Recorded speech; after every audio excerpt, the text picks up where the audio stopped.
This is a historic day. The age of faith and hope are come in. That's at least what President Trump is saying over in Israel today.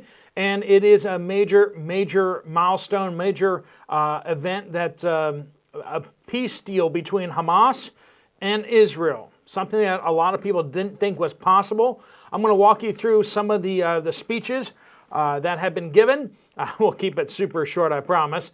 And just give you the highlights of some of that, and also kind of see some of the indications that we're seeing from President Trump about what happens next, and the implications for the Middle East as well as other nations in the region. We got that, and we got other reports on just a summary of kind of everything that's kind of happened since October 7th, 2 years ago. We got a lot has happened, and kind of like, how do we heal from this? How do we heal from this? How do we move forward? And some people just are not moving forward. Okay, we got that and a whole lot more. Let's get into it. Welcome to the Poplar Report. I'm Steve Poplar. I'm an accountant by trade, and these are the things you won't hear on the mainstream media. We'd like to thank our sponsor, BlockTrust IRA. Cryptocurrency is revolutionizing the financial space. There's just no going back. We got banks are being cut out of payment systems. So you can pay somebody without actually going through a bank. That's the real magic of cryptocurrencies. We can do that without governments interfering with it, without vetoing your payment systems. And now those who are already investing in cryptocurrencies, or those who are looking into it now have a new option to limit their risk and maximize their upside opportunity. BlockTrust IRA is a partnership between Jonathan Rose and Animus AI, which provides hedge fund data to hedge funds, but Jonathan Rose was able to convince them to make it available to retail traders like you. So if you have an IRA, or if you have private cryptocurrency that you want to just put into the system, it will automatically do those trades for you, and will limit your downside risk and, once again, maximize your upside opportunity. If you'd like to find out more about their security processes or their super low cost transaction fees, there's a link at the end of the video, or look at the pinned comment down below. All right, so in a historic day, Hamas has released all remaining live hostages following 2 years of war. 20 have been released, all men. The initial 7 were handed over in the first wave, and then 13 more. Now all of them have been released. 28 additional deceased captives are expected to be returned, though there are reports that only 4 of them have actually been turned over already, which is already a violation of the ceasefire. But how sick do you have to be to hold bodies as hostages? Okay. Anyway, so they've started to release the hostages, and President Trump has made a historic speech before the ruling Knesset, which is their parliament.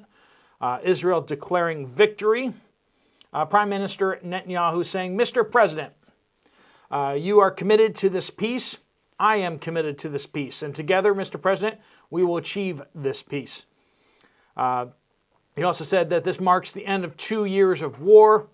He said, "This is your first visit to Israel since you recognized Jerusalem as our capital and moved your embassy here. Thank you for recognizing Israel's sovereignty over the Golan Heights. Thank you for standing up to the lies against Israel in the United Nations." This is historic, of course. President Trump flying directly to Tel Aviv to meet with, or to be there for the releasing of the hostages, and to meet with the Israeli parliament and Prime Minister Benjamin Netanyahu and his war council. They've seen that this ceasefire is holding. It's day 3, and I guess it's actually on to day 4 now. But it's adding hope to the fire that peace may have been achieved between the Hamas and the Palestinians and Israel. We will see about that. We've had people chanting in the streets for how many years now for Palestine to be free. And now they have to awkwardly thank President Trump for making Palestine free, because this is going to turn into Gaza is going to basically be an independent, under a separate government location. So they're going to be free of Israeli control. They're going to be watched over by multinational forces, and they're de facto going to be free. Now, what they do with that freedom is a whole nother story. They've been free before, and they've used that in order to launch attacks against Israel. So we'll see if they decide that they want to just move forward or if they want to be stuck in the past. President Trump giving a historic speech there saying, this is not the end of a war. This is the end of the age of terror and death and the beginning of the age of faith and hope and of God.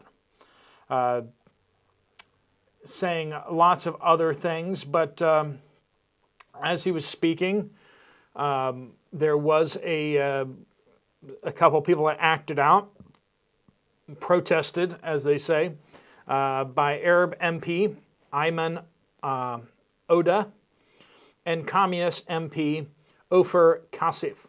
They both had play cards they were holding up, reading genocide. They were both forcibly removed from the session, but it's just like, like, what do you do? What do you do? Like, are we going to get in our little time machine and go back in time and stop every genocide that's ever happened before?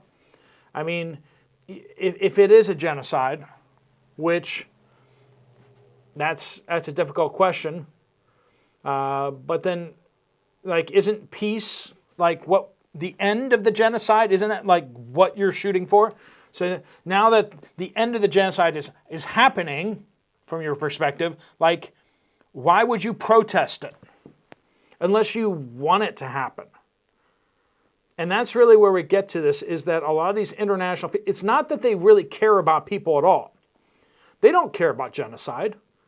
I mean, it's clear that they don't care about genocide because they've never talked at all about the Congo. They've never talked about South Sudan. They've never talked about Darfur.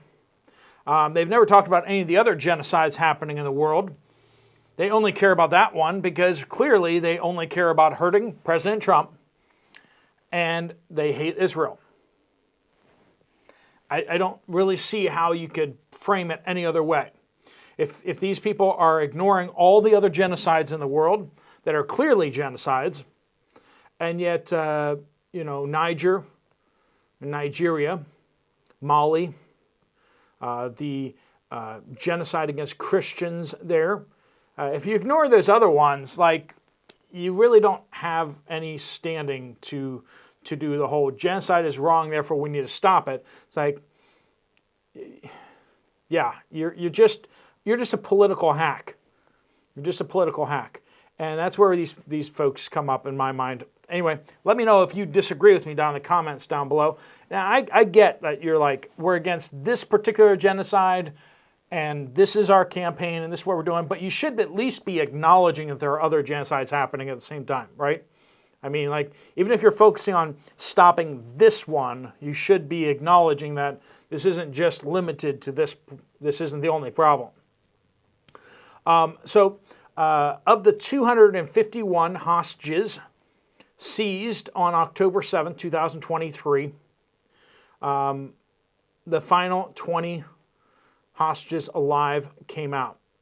Now, a tremendous number of them, of the hostages, did not survive, and that's a true tragedy, and not really a tragedy. I think the better word is atrocity. Most of them were civilians that were abducted. A disproportionate number of the non-survivors were women. And we've already heard the stories that have come out of how the women were treated in custody, and everything horrific that you can imagine is exactly what happened. The men were beaten and starved, and tortured, And all this, there's no fixing it. Like I said, we can't, short of getting in our time machine, going back in time and stopping it before it happened, the people of Israel have been brutalized and attacked in atrocious ways, and we're not going to sit here and pretend like what happened to the Gazans is okay. What happened to the Gazans was terrible and terrifying and atrocious as well. Now, was it disproportionate? Was it necessary? Those are questions that are beyond me. But it has been noted many times before that war is hell. And when a war is started, horrific things happen, and that is a natural consequence of that. So we not only do we have a few people protesting actively President Trump, but we also had some that were actively campaigning for him, or I don't know. They were wearing MAGA-style hats, red hats with white lettering that said, "Trump is the peace president." And clearly, obviously, in support of President Trump and thanking him, like Prime Minister Benjamin Netanyahu. Now, Netanyahu has been accused before of extending the war in order to not get politically prosecuted for his bribery scandals. Apparently, he allegedly he took gifts in return for political favors, and took some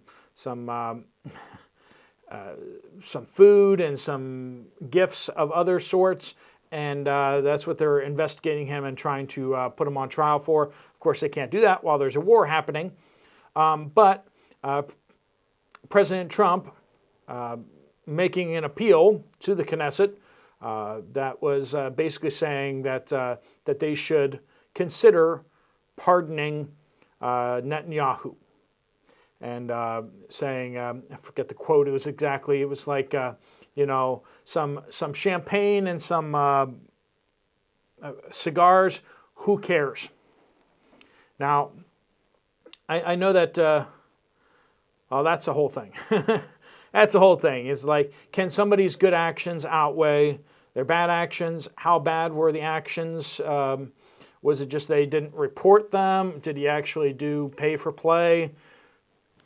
At which point do we have to acknowledge the fact that pay-to-play is absolutely how basically all democracies work? Like the representatives of a district really do answer to the monetary donations of the citizens. I mean, that's what happens, and we all know that. And where that line exactly lands is sometimes a little too blurry. And sometimes things seem to go across the line. But let's just acknowledge the fact that someone who makes a $200,000 campaign contribution to you is really not that dissimilar to someone who puts a $20,000 check in your pocket or a $20,000 bottle of champagne in your pocket. I mean, it's really substantively the same thing. They're paying money to get you to do politically what they want you to do. So whether it goes in your campaign and through your campaign you pay for a private plane on which you are served champagne, or whether they just deliver a bottle of champagne to your home, I mean, is it really technically different? I mean, legally and accounting-wise, supposedly it's different, but in effect it really is the same, isn't it? I don't know. That's not to say that what he did was okay. But just acknowledging that President Trump has called for Netanyahu's pardoning, and I don't know if that's going to happen. It wasn't in a script apparently, but President Trump really taking focus also just before he got on the plane, saying basically that he needs to help broker another peace deal, this time between Pakistan and the Taliban of Afghanistan, trying to bring peace there as well. Benjamin Netanyahu celebrating President Trump as the president of peace. And that's a big deal, and that's what was on the hats, right? Trump, the peace president. So they will go on to Egypt to actually sign the accords. This is very promising moving forward. With the hostages released, what will hold Israel back from going back in and doing this, I don't know. But Israel right now is declaring peace and victory. They are saying that they got what they went in for. They went to go get the hostages.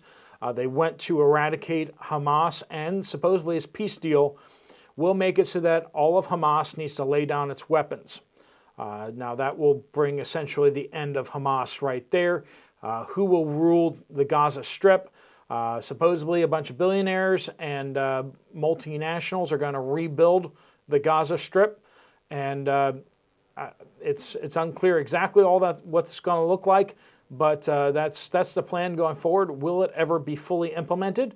We will see, or will Hamas act out and end up getting hit again by Israel, or is Israel going to launch a surprise attack on Hamas? We don't know. We will see. Will there be continuing airstrikes? Right now, there are not. Israel is holding its fire. Hamas is holding its fire. Israeli troops are pulling back to the pre-designated zones. And so this does seem to be holding, at least for now. Please pray for peace for Israel. Whichever side you think is right, or whichever side you think is more right. And I think that in a conflict like this, there really isn't a side that's right or righteous. But it's hard to not see it from the Israeli perspective for me, because October 7th was a clear attack on them. But, you can always go back a little further in history and maybe see it from their perspective. And it just, at what point do we stop going in our time machine to lay blame and just start holding people accountable for the actions that they're doing today? But in the end, what we can do is we can ask nations to behave themselves and do whatever we can to push for peace. And at the end of the day, I'm not going to have to judge Israel or the Hamas and Palestinians, and I don't want to.